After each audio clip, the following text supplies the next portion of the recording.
Olá pessoal, estamos aqui de volta, dessa vez no Fundamentos da Refrigeração 11. E nesse Fundamento da Refrigeração 11, nós vamos falar sobre os fluidos refrigerantes, os gases que vocês chamam, e as aplicações. Na verdade, é mais sobre como eles atuam para promover a refrigeração nos equipamentos da linha branca. Refrigeradores, bebedouros, condicionadores de ar, tanto o split como o ACJ, aquele de janela que nós chamamos, tá? Então, pessoal, inicialmente, eu gostaria de falar um pouco de transmissão de calor. Como é que é feita a transmissão de calor de um corpo para outro? Basicamente, para que seja feita uma transmissão de calor de um corpo para o outro, pessoal, basta que um corpo ele esteja a uma temperatura maior que o outro. Exemplo, se você pegar duas barras de metal, duas barras iguais de metal, do mesmo material, para que não haja nenhuma diferença. Digamos que uma barra ela esteja a temperatura ambiente, uma temperatura de 26 graus. Se a outra barra estiver aquecida, estiver a 70 graus, por exemplo, o calor, você botando as duas barras juntas uma da outra, o calor contido, que é maior, que tem mais calor na barra de 70 graus, esse calor ele vai começar a migrar para a barra que se encontra em temperatura menor. E como esse calor ele vai migrando, a temperatura das barras elas vão se igualando.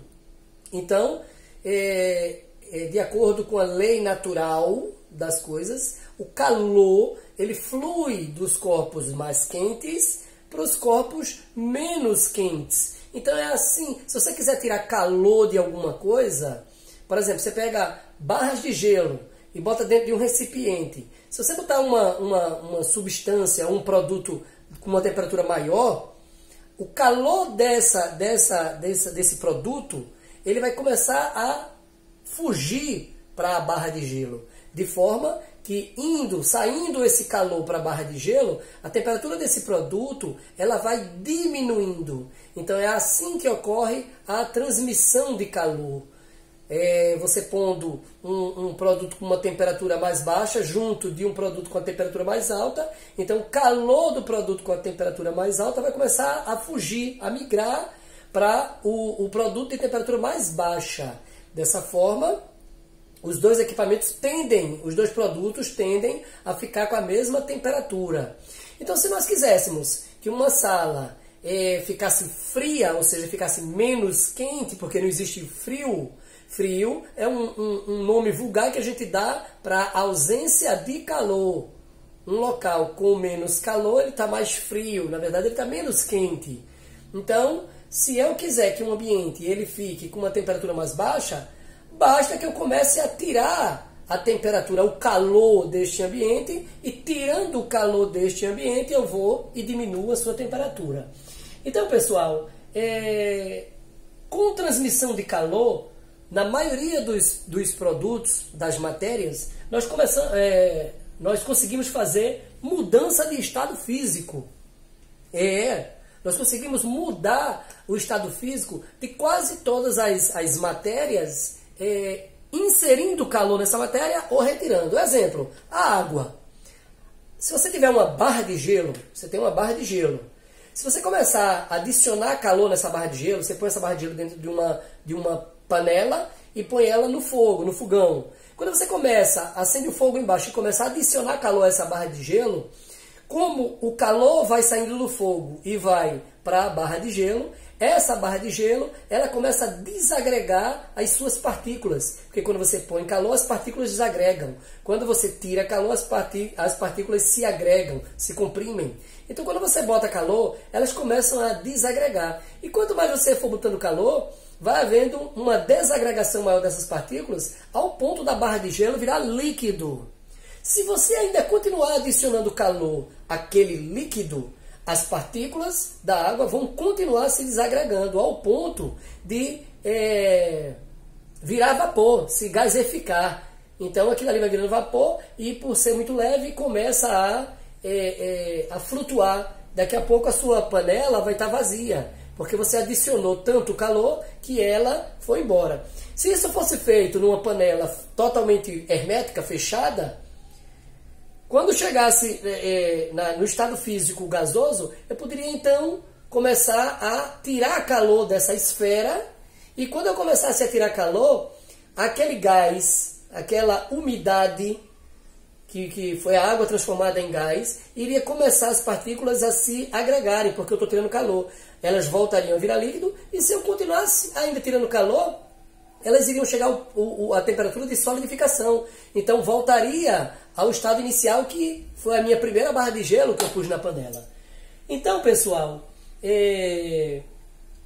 a maioria dos produtos, a maioria das matérias que você põe em calor, elas se liquefazem, dependendo da temperatura. E se você retira calor, elas se solidificam, tendem à solidificação. Vão mudando a sua densidade, tanto para o estado gasoso, ou voltando de lá para cá, você retirando calor para o estado sólido. Entendeu? Relação temperatura e pressão. Relação temperatura e pressão é o seguinte. Eu estou querendo dizer que temperatura e pressão são diretamente proporcionais. Quando se aumenta a temperatura de um gás, aumenta-se, consequentemente, a pressão. Da mesma forma que aumentando a pressão, aumenta a temperatura, porque são diretamente proporcionais. Se você diminuir a pressão, você diminui a temperatura. Você pode observar isso num compressor de ar. Quando você liga um compressor de ar e ele começa a funcionar, ele começa a gerar ar enchendo aquele balão.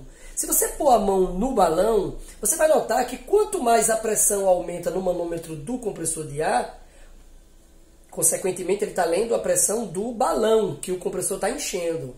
Quanto maior for a pressão, você vai ver que a temperatura do balão também aumenta. Então essa é a relação da temperatura e pressão do ar e de outros gases, como os gases usados na refrigeração, os fluidos, né, da refrigeração, que nós chamamos de gases. Funciona da mesma forma. De acordo com a física, pressão e temperatura são diretamente proporcionais. Então, é usando esses princípios e esses conceitos que nós fazemos uso dos equipamentos de climatização e de refrigeração para retirar calor de produtos ou de ambientes. Como assim? Ora, eu tenho aqui uma sala, eu desenhei para vocês uma sala. Aqui dentro, considere que isso aqui é um split funcionando com o fluido R22, tá? Vou botar aqui o fluido que esse sistema está funcionando. R22 é o nosso fluido.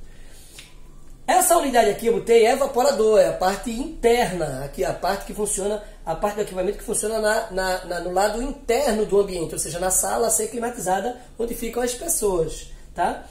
E aqui do lado de fora eu botei o condensador. Então, pessoal, o fluido refrigerante R22, ele funciona dentro desse sistema aqui e pelo uso do compressor e do dispositivo de expansão, o compressor comprimindo, porque de um lado ele comprime e do outro ele succiona. E o dispositivo de expansão, ele é um semi-obstrutor do sistema de refrigeração. Semi-obstrutor porque a tubulação aqui ela é bem mais grossa em todo o sistema que o capilar. O capilar é como se fosse um registro, que é mais fechado, né, que as passagens normais do sistema de refrigeração.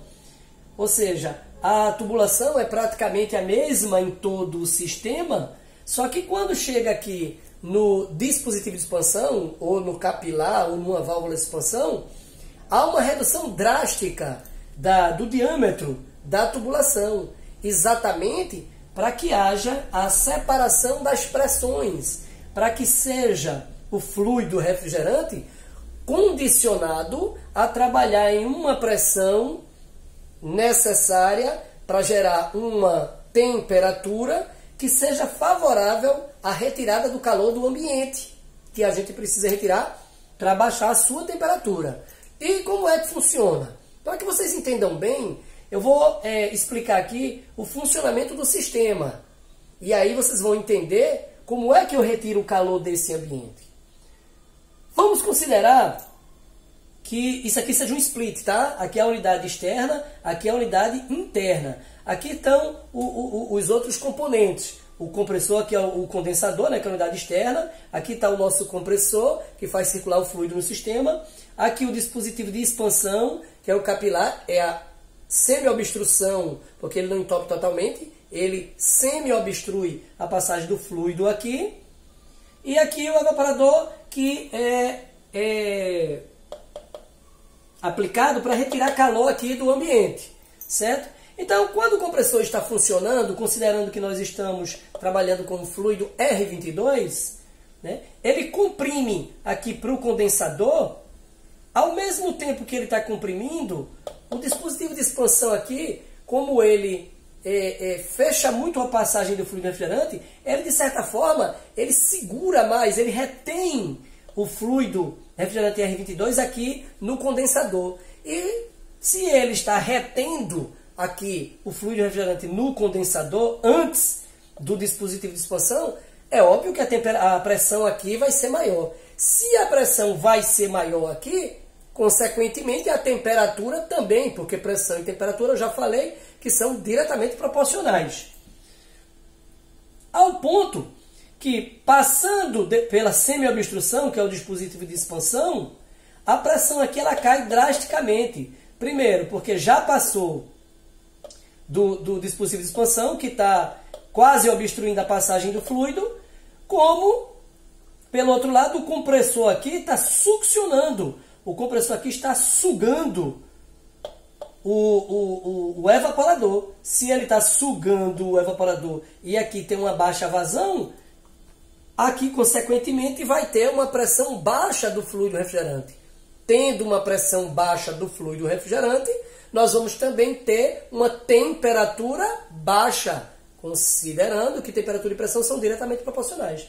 Dessa forma, pessoal, como existe uma relação temperatura e pressão e existe uma tabela que mostra essa relação de temperatura e pressão para cada fluido refrigerante mais comum que a gente trabalha, o R22, a pressão de 65 psi, ele apresenta a temperatura de 3 graus centígrados.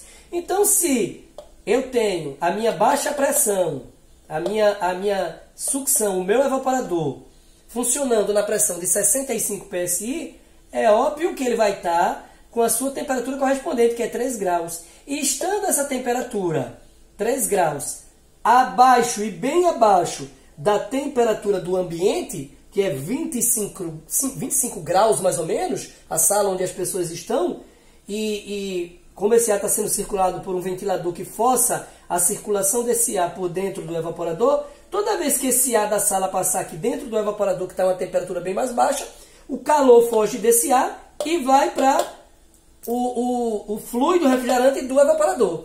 Esse fluido, como ele está circulando no sistema nesse sentido das setas, ele pega esse calor, passa aqui no compressor, absorve mais ainda calor do compressor e pega todo esse calor, isso na forma gasosa, porque como ele recebeu calor, ele ficou gasoso. Passa pelo compressor, aumenta mais ainda a temperatura, fica mais gasoso ainda e vai aqui para dentro do condensador. Como aqui está sendo obstruído, ao mesmo tempo que aqui ele está sendo comprimido, a pressão, digamos que chegue a 200 psi, e na pressão de 200 psi, a temperatura do R22 é 40 graus centígrados. Pessoal, se a temperatura do fluido aqui é 40 graus centígrados, e a temperatura externa, ou seja, lá do lado de fora, está na faixa de 26 ou 28 ou até 30 graus, ela está muito mais alta que a temperatura do condensador, que é 40 graus. Dessa forma, o calor do fluido refrigerante aqui, ele vai começar a fugir para o ar exterior, porque o ar exterior é forçado a passar aqui pelo condensador por conta do ventilador que o condensador possui e faz o ar exterior passar na serpentina onde está passando o fluido refrigerante R22 a 40 graus. Dessa forma, o calor contido nesse fluido refrigerante vai para a atmosfera. E aí, tirando o calor desse fluido refrigerante e ele estando sob pressão, ele volta a virar líquido. virando líquido, ele vai ser reutilizado aqui no evaporador, porque ele vai passar aqui pelo dispositivo de expansão. Aqui, o dispositivo de expansão, por ser semi-obstruído, ele vai fazer um efeito spray, por isso que ele faz aquele som do spray, aquele chiado, jogado aqui dentro do evaporador. Então ele já cai, já fracionado dentro do evaporador. Quando ele recebe o calor do ambiente, já que ele está a 3 graus, o ambiente está mais quente, quando ele recebe o calor do ambiente, ele vai absorvendo o calor, porque ele está mais frio, e aí começa de novo a se transformar em gás, em vapor. Então é assim, pessoal, que funciona o sistema de refrigeração. Absorve calor aqui, vira gás. Passa dentro do compressor, absorve mais calor ainda, fica mais gasoso ainda. Quando chega aqui, ele está gasoso e a alta temperatura, está mais quente do que o ar exterior, começa a transferir o calor dele para o ar exterior, que está menos quente, e aí começa a virar líquido de novo. Então, o condensador transforma o gás quente em líquido, e o líquido, aqui a uma pressão menor, é transformado em gás. E assim, eu vou ter sempre uma alimentação de fluido líquido aqui dentro do evaporador, que vira gás porque absorveu o calor, passa pelo compressor, tira o calor do compressor, e quando chega bem quente aqui, por perder calor, ele vira líquido de novo. Então, o fluido refrigerante nada mais é que o condutor, é quem conduz o calor, é quem retira o calor de dentro do ambiente e joga esse calor na atmosfera. Então ele retira o calor dentro do evaporador, que é a unidade interna, e joga o calor pelo condensador no ar exterior. Entendeu? E quando ele vai retirando continuamente o calor do ambiente, essa temperatura desse ambiente vai baixando até que chegue na temperatura de set point, que é aquela que você regula no controle remoto. Os fluidos mais comuns são, que nós conhecemos e mais usados no mercado, o R22 e o 410A para condicionadores de ar, tanto o split como o ACJ, mas no split o 410, tá? E o 134A e o 600A são mais utilizados em refrigeradores. Ok, pessoal? Qualquer dúvida, estamos à disposição. Um forte abraço para vocês e teremos aí um bônus, tá? Depois. Forte abraço para vocês.